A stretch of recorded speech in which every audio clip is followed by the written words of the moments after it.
Hallelujah, praise the Lord. ஆண்டவராகிய இயேசு கிறிஸ்துவின் நாமத்தினாலே உங்களை வாழ்த்துகிறேன். கர்த்தர் உங்களை ஆசீர்வதிப்பார். இன்று நாள் மெய்ப்பனின் சத்தம் ஒரு மிஷனரி குறித்து பார்க்கலாம். அவர் பிரான்ஸ் தேசத்தை சார்ந்தவர். அங்கிருந்து ஜெனிவாவை தரிசன பூமியாய் கொண்டு அவர் அங்கே போகிறார்.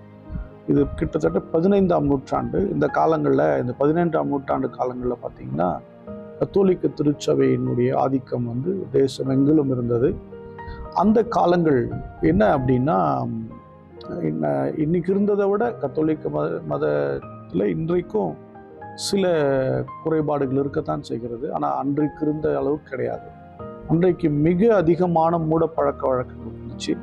மூடத்தனங்கள், மக்களை பயமுறுத்தி அச்சுறுத்தி வைத்த காலங்கள் இருந்தது. ஏன் அப்படின்னா, மக்கள் ஏன் அதுக்கு பயந்தாங்க, அச்சுறுத்தலாக இருந்தாங்க அப்படின்னு சொன்னால், காரணம் வேதம் அவங்க படிக்கவே இல்லை, வசனம் அவங்க கையில் கொடுக்கவே இல்லை. பாதிரியார் அங்கேருந்து மேடையிலிருந்து பிரசங்கியார் பேசுகிறாருன்னா அதை மட்டும் அவங்க கேட்டுக்கிட்டாங்க. அவங்க சொன்னது தான் அவங்களுக்கு வேத வாக்கு, அவங்க சொல்கிறது தான் வேத வசனம். அப்படி தான் இருந்துச்சு. இப்போ இந்த காலகட்டத்தில் தான் ஒரு மனிதன் எழும்புகிறார், ஜான் கால்வின். அவர் 14 வயதில் சட்டம் படித்தவர், பிரான்ஸில் சட்டம் படித்தவர், நல்ல பிரான்ஸ் மொழியில் நல்ல தேறினவர், சட்டத்தை குறித்த மிக அதிகமான அறிவு இருக்கிறது. அப்போ தான் அவர் பார்க்குறாரு, மக்கள் ஒரு மூட பழக்கத்துக்குள்ளே போகிறாங்க, ஒரு அறியாமையில் இருக்கிறாங்களே அப்படிங்கிறத அவர் கவனிக்கிறாரு.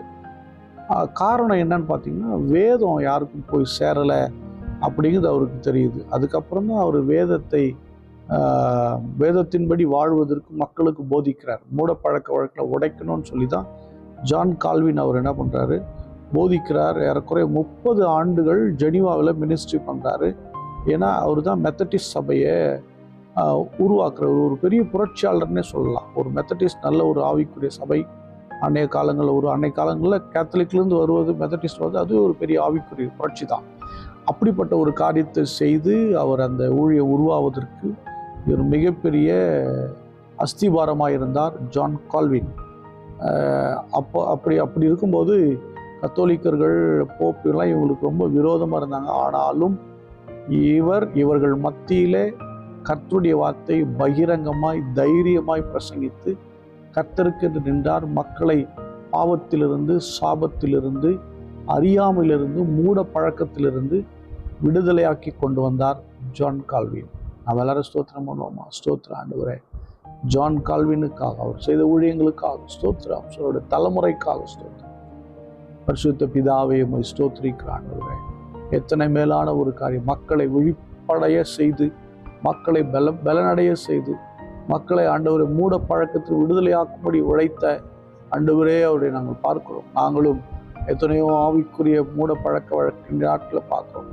அதிலிருந்து வெளியே வரும்படி கர்த்தர் இருக்கிற விவசாயி பார்க்கிற ஒவ்வொரு பிள்ளைகளையும் நீங்கள் ஆசீர்வதி. இயேசு கிறிஸ்துவின் நாமத்தால் ஜெபிக்கிறேன், ஜீவனுள்ள நல்ல பிதாவே. ஆமென். God bless you. Bye-bye.